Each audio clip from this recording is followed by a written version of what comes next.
العالم ولا عالم عالم ناكتا كجن سبها كان بارك كجن تأمنك كان سلك كجن سوكاك نغني لك جون كان لاسمك قدوس سجد لك أزلك سجد كل بر ولا كيد كان كل لسان أنت وتعملك عملك جاغا سون بسنغس أملاك أنت لكل زس قول كل زنب سنت هو كان نبك مهرن قدوس ولد كان ذي بلا أنت مسسبت تصلي كما زبلو قدوس قدوس قدوس እግዚአብሔር አምላክና ዝነበርካ ዘለኻ ኩሉ ሕሊፍካ ድማ ንዘለዓለም ዓለም ትነብር ካብ ምስራቅ ክሳብ ምዕራብ ካብ ሰሜን ክሳብ ደቡብ ስምካ ንዘለዓለም ዓለም ተመስገነ ይኹን ስለ ኩሉ ነመስግነካ ነገልግለካ ንግዛእካ ፍግም ኢልና ድማ ኣምላኽና ንሰግደልካ ሰዓት መዓልቲ ዝባረካና እታ ዝሃብካና ጥዕና ህይወት ጥዕና ሰላም ስለዘፅለልካና ንመስግነካ ተረፈ ህይወትና ድማ ኣምላኽና ህይወት ብዘይባኻ ጥዑም ኣይኮነን እሞ ዝሓደርናዮ እንሓደርካ ኣብ ዝወዓልናዮ እናውዓልካ ኣብ ንኸዶ እናኸድካ ድማ ፅላልካ ውድቐልና ተጉዳልና መላኣልና ተተጋገና ኣርመና ተረሓቕና ኣቕርበልና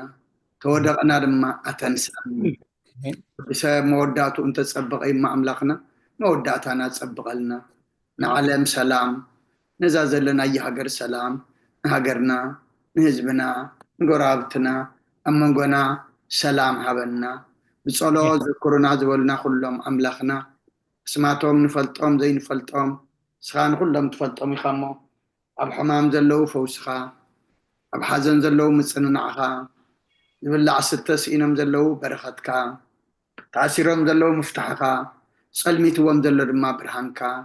ፀቢብዎም ዘሎ ድማ ኣምላኽና መሰሮኻ ፍጠረሎም እሱ እግዚኣብሔር ኣምላኽና ኣብ ወፍሪ ዘለው ኩሎም ድሓን የእትወልና ኣብ ርሑቕ ቀረባ ዝገሹ ድማ ኩሎም ካብ መገሽኦም ብድሓን ምለሰልና ዝወለድናዮም ኩሎም ኣምላኽና ባሪካ ቀዲስካ ናትካ ገርካ ድማ ይዕብየልና ዝወለደ ኩሉ ድማ ይሕጉሰልና ናይ ኩሎም ደቅና ፀፅብቑ ኣርየና ጠጥዖሙ ድማ ኣስማዓና ኣምላኽና ዝቕንያት እዚ ቅንያት ወርሓት ትንሳኤ እሞ ንስኻ ንሞት ንኩሉ ግብሪ ሓጢኣት ረጊፅካ ብዓወት ዝተንስኣኻ ኣምላኽ ኢኻ እሞ ንሕና ድማ ካብ ሞት ግብሪ ናብ ህያው ግብሪ ካብ ግብሪ ሓጢኣት ናብ ግብሪ ፅድቂ ካብ ፍቓድና ናብ ፍቓድካ ምግባር እንትንሳኣሉ ትንሳእየ ግበረልና ብናይ ኣዴና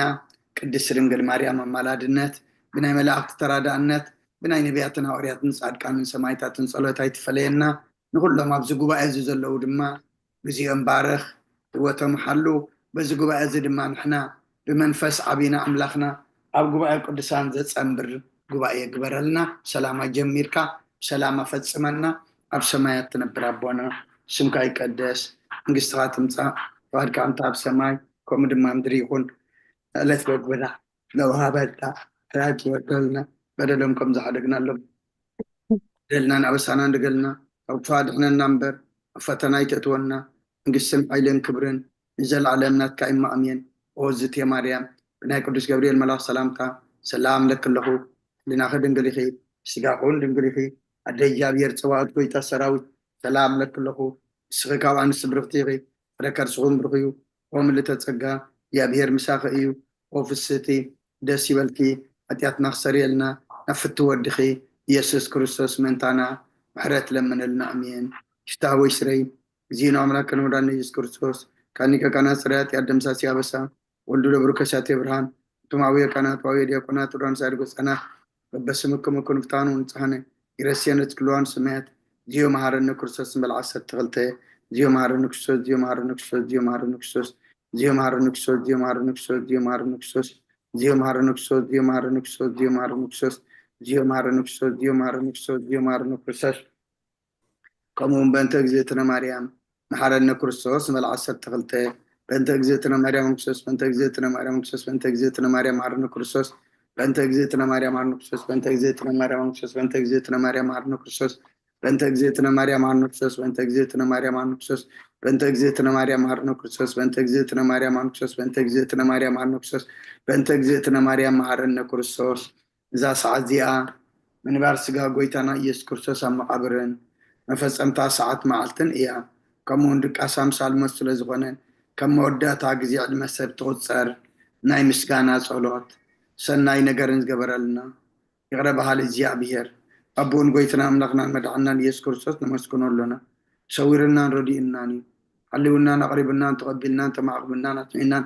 ساعة زيا ونبتحنا أيو جنب زادس على زيان كل زمن يوتنا بفصم سلام كحلونا كل نزع زيابير أملكنا لمن لنا وقويتنا زيابير كل تحزابون قويتنا أملكنا مدحنا يسكر صوص لو كل قبرن من تقول قبرن أو تقول قبرن مسكنا كلنا سلا سور كنا نزر داخلنا نزحل كنا أخاف سلا تقرب كنا نتقبل كنا سلا دعوة كنا نزتنا كنا ساعة يوم سلا زبط كنا مسكنك وقويتا يقرب لنا ومفكر سلا زلنا من كلنا كم عرض كون لنا إذا قدس على زيان كل زمن يوثنان نأخذ مفراب وفصم سلام كم فصم هبنا كل قناة كل مكران حبو نقول زغنة كل قبر شيطان نخرج في السبات من لعل سلام أبويتا كبير كاب كل حزب خاونار كاب ذري عبد الزلنا يبوتاونا زتعم زحيشنا عزلنا ثمانين عن كربيتهم كل حي سلام كرق السلطان ذهب كنا نسخهم كاب كل خفاد حننا بالهنا برنا فتناي تتونا هذا ودخا قويتنا أملكنا مدعنا يسكر سوس من تفكر سبيل بزقبرو حرتني قريتان مسخا معر محوم زغنا منفس كرسن سجانا صنعتهم بوزلك على من كل سعن نزل علم أمين أين السحا مزمور حمسان حدن وأملاك كم سالخا محرني كم تعبير راغا بساي دمسس كابا بساي تصبك حسبني كاب حاتيته وين أتريني أنا بساي فلت ألقما حاتياتي كل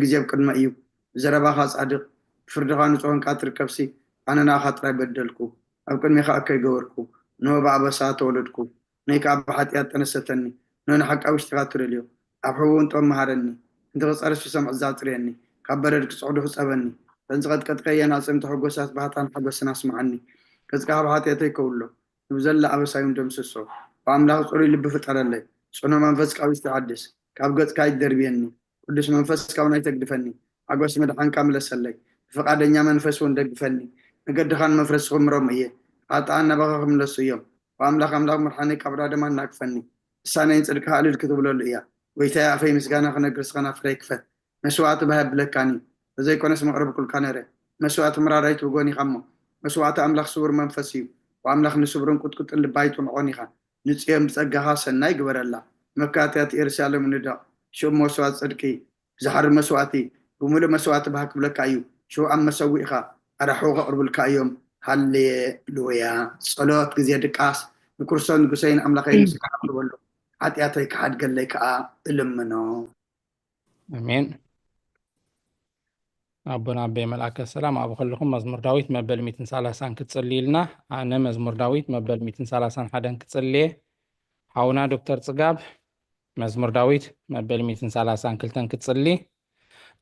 أدينا إلسابيت مزمور داويت مبل 233 ممهر ماما بري مزمور داويت مبل 234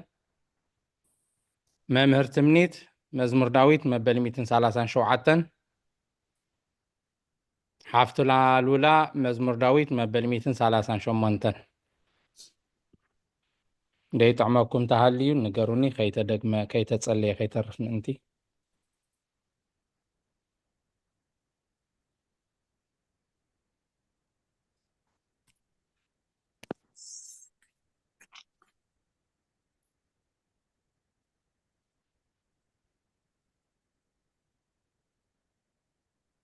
أبونا أبي ملاك السلام مزمور داويت مبل 240 حدا حاونا دكتور صقاب مزمور داويت مبل 240 كلتن ماما بري مزمور داويت مبل 240 شدشتن ممر تمنيت مزمور داويت مبل 240 شوعتن حافتنا الأولى مزمور داويت مبل 240 شمونتن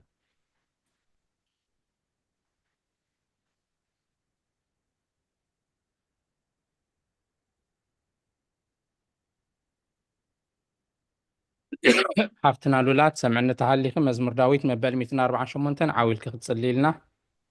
هره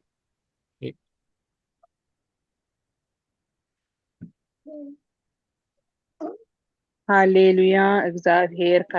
ካብ ሰማይ አመስግንዎ ኣብ ኣርያም አመስግንዎ ኩልኩም መላእክቱ አመስግንዎ ብዘለኩም ሰራዊት አመስግንዎ ኣትን ፀሓይ ወርሕን አመስግንኦ ኣቱም ብርሃት ከዋክብቲ አመስግንዎ ኣቱም ናይ ሰማይ ኣብ ልዕሊ ሰማይ ዘለኩም ማያት አመስግንዎ ንሱ ኣዚዙ ተፈጢሮም እዮም እሞ ንስም እግዚአብሔር የመስግንዎ ንዘለዓለም ኣቆሞም ዘይሓልፍ ሕጊ ከዓ ሃቦም ንእግዚአብሔር ካብ ምድሪ አመስግንዎ ኣቱም ገበላት ባሕርን መዓሞቅ ኩልኩም ኣቱም ወሓይዝ በረድ ኣሳሓይታ ግመል ቃልእ ተሰልጥ ህቦብላ ኣቱም ኣኽራንን ክሮቢትን ኩልኩም ከረይቲ ኣዋምን ጽሕድን ኩላትኩም ኣራዊት ኩላትኩም እንስሳ ለመም እትብሉ ነፈርቲ ዓዋፍን ነገስታት ምድርን ኩላትኩም ኣህዛብን መሳፍንትን ኩልኩም ፈረድቲ ምድሪ ኣጓብዝ ጎራዙን ዓበይቲ ምስ ንኣሽቱ ስሙ በይኑ ልዑል እዩ ግርምኡ ኣብ ልዕሊ ሰማይን ምድርን እዩ እሞ ንስም እግዚአብሔር የመስግንዎ ንህዝቡ ቅርኒ ኣልዓለ ስለዚ ኩሎም ቅዱሳን ደቂ እስራኤል እቲ ዝቐርቦ ህዝቢ የመስግኖ ኣሎ ሃሌሉያ ሃሌሉያ አሜን ሃሌሉያ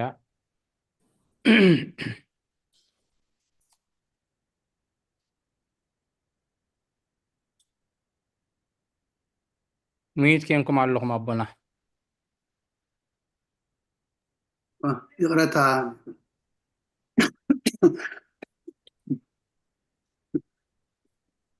ቅዱስ እግዚአብሔር ቅዱስ ኃያል ቅዱስ ያው ዘይመውት ወንጌል ሉቃስ ምዕራፍ 2 ቁጥር 15 ክሳብ 32 እንሆ ድማ ብኢየሩሳሌም ስምዖን ዝበሃል ሰብኣይ ነበረ ሰብኣይ ዝጻድቕ ኣምላኽ ዝፈርሕ ምጽናዕ እስራኤልን ጽበ ነበረ መንፈስ ቅዱስ ድማ ነበሮ እስመስ እግዚአብሔር ከይራእዮ ሞት ከም ዘይርኢ ድማ በመንፈስ ቅዱስ ተገሊጹሉ ነበረ በመንፈስ ቃና ቤተ መቅደስ መጽ ወለዱ ነቲ ኢየሱስ ጸጻን ከም ስርዓት ክገብሩሉ ምስኣተው ስመን ድማ ኣብ ኢዳ ሓቆፎ ንኣምላኹም ከም ዝናበለ ባረኾ ወጎይታ ዓይነትናዛ ምግላጽ ብርሃን ንህዝብኻ እስራኤልን ክብረት ክኸውን ኣብ ቅድሚ ሁሉ ዘዳለኻዮ ዓይንታይ ዘዳለኻዮ ምድሓንካ ዓይንታይ ካብ ራእያስ ሕጂ ከም ትዘረባኻ ባርያኻ ብሰላም ተፋንዎ ኢኻ በለ ምስጋና ንእግዚአብሔር ኣምላኽ ይኹን ኣሜን ወክርስቶስ ኣምላኽና ምስ ረብኻን መንፈስ ቅዱስን ለምን ኩሉ ሰዓን ሰግደልካ ኣሎና ኣሜን ኣውና ዶክተር ጽጋብ ካብ ክፍልታት ጸሎት እንሆ ኣብ ቅድሚትኩም ነፈራድቀውም ተዳልየ ኣለኹ እንሆ ኣብ ቅድሚቲ ቅኑዕ ፈራድ ቀውም ተዳልየ ኣለኹ እቲ ኣብ ምግጋይ ዝሓለፈ ዕድመ ንኹነኔ ንፍልድን ብቑዕ ስለ ዝኾነ ብብዝሒ ሓጢኣተይ ርዕድን እንቅጥቀጥን ኣለኹ ግን ከንፍሰይ ገና ኣብ መሬት ክትነብር ካብ ሃለዉ ዝተነስሒ ምክንያቱ ኣብ መሬት ኣብ መቃብር ኣይውድሶን እዩ ኣብ ሞት ከዓ ዝዝክሮ የልቦን ኣብ ገሃነም እውን ዘመስግኖ የልቦን እሞ ካብ ድቃስቲ ተንስኢኺ ናብ መድሕን ከይድ ብንስኻ ኦ ኣምላኸ መሓረንን ኣድሕነንን እናበልኪ ተማሕፀኒ ስብሓት ለኣብ ወወልድ ወመንፈስ ቅዱስ አሜን ማማ ብረይ መዋዕል ሰብ ዘይውዳእ شهري تودي وقال سب زي ودا إذا علم زخاء نزل علم زنبر أنت زخون سي نفسين تطيف زخونة تكبراتكي يتحمى كين أبكن مئتحق ينا والكي قرب للي إبل الله يزن وزل فن ولا علم علم آمين آمين عدينا إلسابيت ونصح تدنقل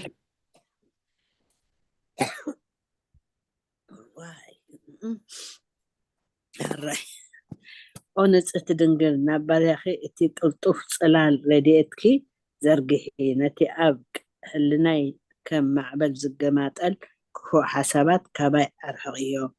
نتحممت نفسي بخانتونت عزيو هلواتات أفيقوا على أمو نابصولوتن من غاحل أبقسيا مخنياتون نسخي كآليتن محرت تلمن علايت عدن إخي عدن من هوت نقسين أملاخين ويتا يسوس كرتوس تسفاي إخي غني لي آمين ما مرتمنيت وقيت بزالي تزيان عمو بزي حاتيات كنحدر حلونا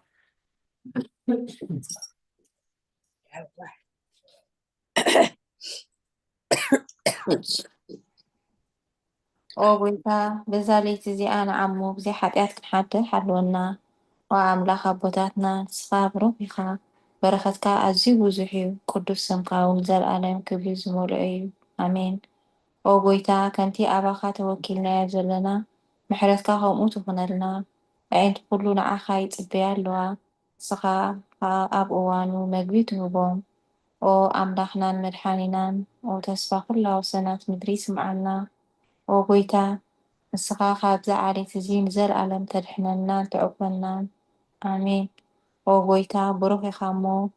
بردخا مهارني وبويتا بروخي خامو عقنتك ردأني وبويتا بروخي خامو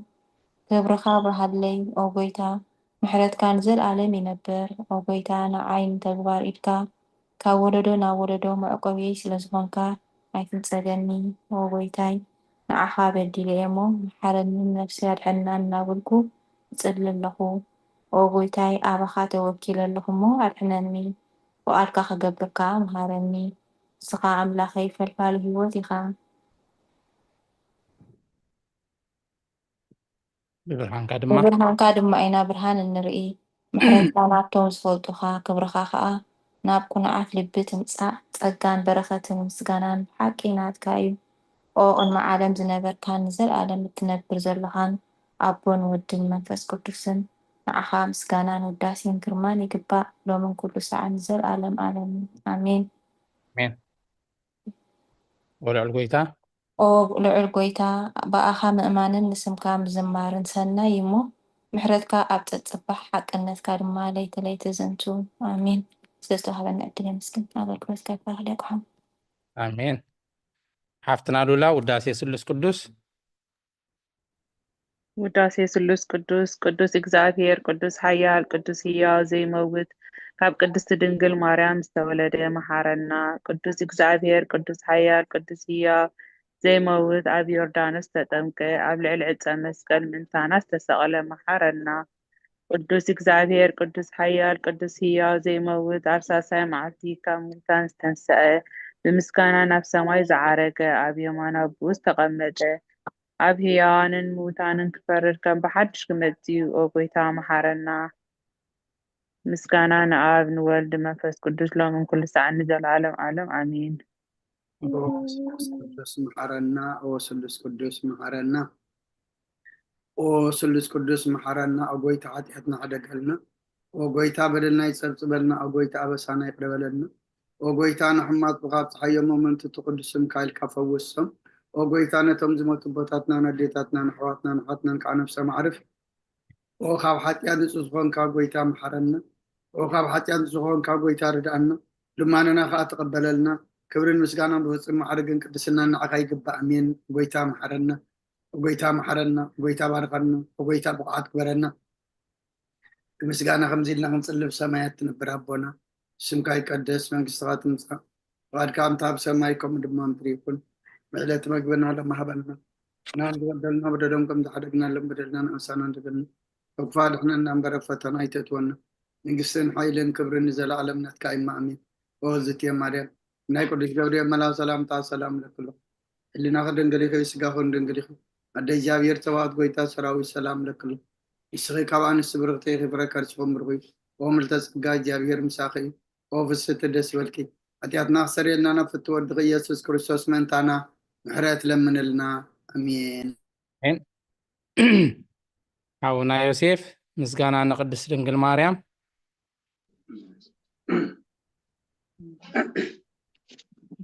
ሰላም ከመይ ውሕልኩም መስገን ኦኬ ምስጋና ንቅድስት ድንግል ማርያም ኦ ቅድስት ምልእቲ ጸጋ ኩሉ ግዜ ድንግል ዝኾንኪ ወላዲት ኣምላኽ ኣደ ክርስቶስ ሰላም ንብለኪ ምእንቲ ሓጢአትና ከሓድገልና ናብ ፍቁር ወድኺ ጸሎትና ኣዕርግልና